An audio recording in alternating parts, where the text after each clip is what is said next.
Hello សួស្តីអ្នកនរគ្នាថ្ងៃនេះគឺយើងមកជាមួយនឹង Minecraft ទៀតហើយតែមកថ្ងៃហ្នឹងគឺអត់មាននិយាយពី mod ទេគឺនិយាយពី mod page ទាំងមូលតែម្ដងអញ្ចឹងសម្រាប់អ្នកនរគ្នាដែលអត់ទាន់យល់ថា mod page ហ្នឹងអីគេអញ្ចឹងចាំខ្ញុំបញ្យល់ឥឡូវមកស្ដាប់អ្នកនរគ្នាចំពោះ mod គឺវាបែងចែកមួយមួយអញ្ចឹងណាចំពោះ mod page គឺវាមានច្រើនហ្នឹងទៅគឺ mod ច្រើនចូលគ្នាទៅមួយហ្នឹងទៅដូច mod ចាប់ពី4 5 6 7ឬក៏10 20 30ទៅ100 200អីចឹងទៅដាក់បញ្ចូលគ្នាទៅមួយហ្នឹងអាហ្នឹងគឺគេហៅថា mod page អីអញ្ចឹងបើយើងនិយាយទូទៅទៅ mod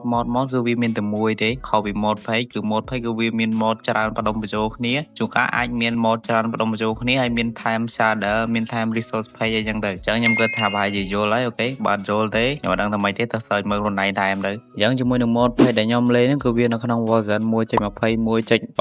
ចឹងគឺ mod ហ្នឹងគឺខ្ញុំបានដាក់នៅលើ fabric អញ្ចឹង mod page ហ្នឹងគឺវាមានអីប្លែកថ្មីលយសម្រាប់អ្នកលេងអញ្ចឹងទៅដូចជាមានជាមួយនឹង structure ជាមួយនឹង dungeon ជាមួយនឹងទេសភាពថ្មីប្លែកភ្នែកអញ្ចឹងទៅហើយមានជាមួយនឹង dungeon ធំមែនតើមិនថានៅតំបន់ខ្សាច់នៅតំបន់អីទេគឺវាមានជាមួយនឹង dungeon ជាមួយនឹង structure ធំខ្លាំងមែនតើសម្រាប់ឲ្យយើងចូល explore ចូលលួចចូលអីអញ្ចឹងទៅក៏ប៉ុន្តែចូលក្នុងហ្នឹងគឺវាមានគ្រោះថ្នាក់ខ្លាំងមែនតើដោយសារតែ zombie នៅក្នុងហ្នឹងគឺវាខ្លាំងណាស់ហើយជាពិសេសនោះគឺមានជាមួយនឹង weather skeleton ទៀតអញ្ចឹងបើយល់ថា dungeon ហ្នឹងអីគេទេ dungeon ហ្នឹងគឺជាកន្លែង spawn zombie និយាយទៅគឺវាដូចជាសម្បុក zombie អញ្ចឹងមានកន្លែង spawn មានកន្លែងអីមក zombie មានច្រើនខ្លាំងមែនតើនៅកន្លែងហ្នឹងគេហៅថា dungeon ហ្នឹងឯងនិយាយរួមគឺនៅក្នុង dungeon ហ្នឹងគឺវាមាន zombie ច្រើនមែនតើមាន zombie ប្លែកខ្លាំងអញ្ចឹងទៅមានកាន់ដាវកាន់ shield ហើយពាក់ armor ទៀតទៅចូលក្នុង dungeon ហ្នឹងជីវិតចេញមកវិញគឺថា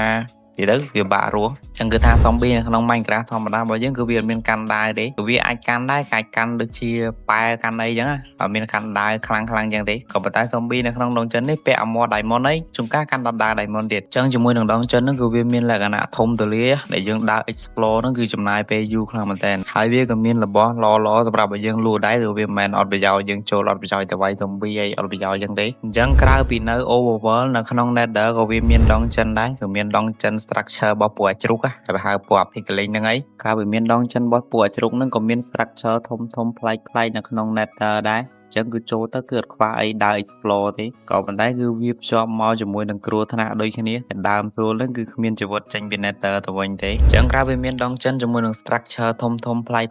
ហើយចំណែក world របស់យើងក៏ស្អាតដែរគឺ mod page មួយហ្នឹងគឺវាបាន generate ជាមួយនឹង world ថ្មីគឺជាមួយនឹងទេសភាពភ្នំឬក៏ដើមឈើហ្នឹងគឺវាមកថ្មីគឺវាមានលក្ខណៈប្លែកហើយលោជាងមុនអីចឹងទៅចឹងជាធម្មតាដើមឈើនៅក្នុង Minecraft គឺវាដុះចេញមកត្រង់ឆ្កុយ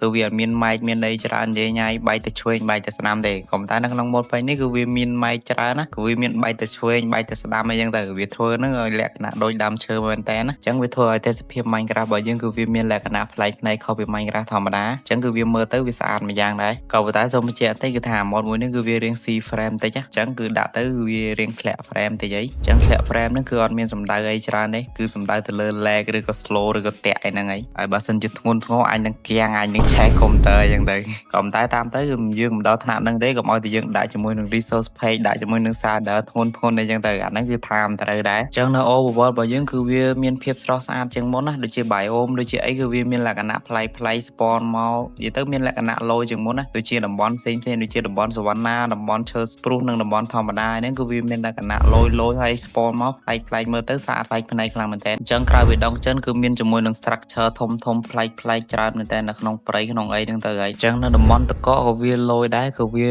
generate ជាមួយនឹង biome មកគឺវាមានលក្ខណៈ low ជាងមុនអញ្ចឹងណាដូចជាតំបន់តកហ្នឹងគឺវាមើលទៅវាមានលក្ខណៈប្លែកអញ្ចឹងទៅដូចជាដើមឈើដូចជាអីគឺវាធ្វើមកលក្ខណៈស្អាតជាង Minecraft ធម្មតាហើយក៏មានជាមួយនឹងដើមឈើថ្មីគឺថាធំខ្លាំងមែនតើគឺប្លែកភ្នែកតែម្ដងអញ្ចឹងក្រៅពី overworld ហើយនឹងមាន structure មាន dungeon ធំស្អាតហើយឥឡូវយើងមកមើលជាមួយនឹងកាយវិការរបស់តួអង្គរត់ក៏ស្អាតដូចគ្នាដែរគឺវារត់ទៅមិនមែនលក្ខណៈត្រង់ឆ្កុយលក្ខណៈ bot ដូច Minecraft ធម្មតាទេចលនារត់ចលនាហោះឬក៏ចលនាធ្លាក់ពីលើទីខ្ពស់ហ្នឹងក៏វាមានលក្ខណៈ low ជាង Minecraft ធម្មតាដែរអញ្ចឹងមិនមែនមានតែចលនាតួអង្គទេសូម្បីតែចលនា mob នៅក្នុង game ហ្នឹងក៏មានលក្ខណៈស្រស់ស្អាតដែរដូចជាចលនារបស់សត្វចលនារបស់ zombie ចលនារបស់អីចឹងទៅគឺវាមានលក្ខណៈ low ជាង Minecraft ធម្មតាអញ្ចឹងដូចជាចលនា villager ចលនារបស់ pillager ចលនារបស់អីចឹងទៅគឺវាមានលក្ខណៈ low ជាងមុនណាដូចជា villager ដូចជាអីហ្នឹងគឺវារត់គឺវាមានភាពភ័យខ្លាចមើលទៅមានលក្ខណៈ low ខ្លាំងមែនទែនអញ្ចឹងក្រៅពីចលនារត់ ត់ស្អាតៗហើយជាមួយនឹង item ក៏មានលក្ខណៈស្អាតដូចគ្នាដែរដូចជា rare ដូចជា diamond ដូចជាមាសដូចជា lapis ដូចជាអីហ្នឹងគឺវាមានលក្ខណៈជា 3D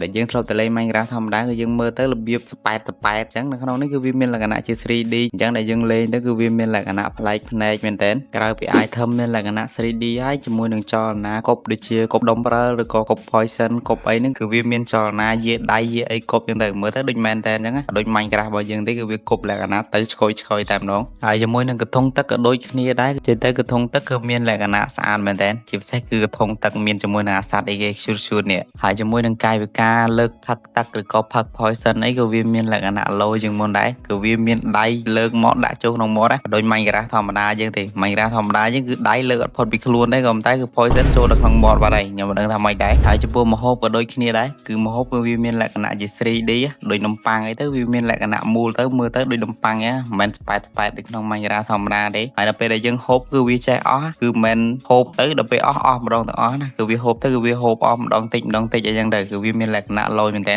ហើយជាមួយសភៅក៏ស្អាតដូចគ្នាដែរហើយជាមួយនឹងកាយវិការក្នុងការដាំដំណាំអីហ្នឹងក៏វាមានលក្ខណៈ low ជាង Minecraft ធម្មតាដូចគ្នាគឺវារបៀបជាកាន់ក្របពូជហើយយកទៅដោតនឹងដីចឹងណាចឹងនៅក្នុង mod 21ហ្នឹងគឺវាមានរបស់ប្លែកថ្មីលយច្រើនជាងនឹងទៀតបើថានៅអង្គុយរៀបរាប់ហ្នឹងតស្អែកទៀតបានចប់ចឹងគឺវីដេអូមួយនេះគឺមានតែប៉ុណ្្នឹងទេហើយចាំជួបគ្នាជាមួយនឹងវីដេអូថ្មីពី Minecraft បន្តទៀត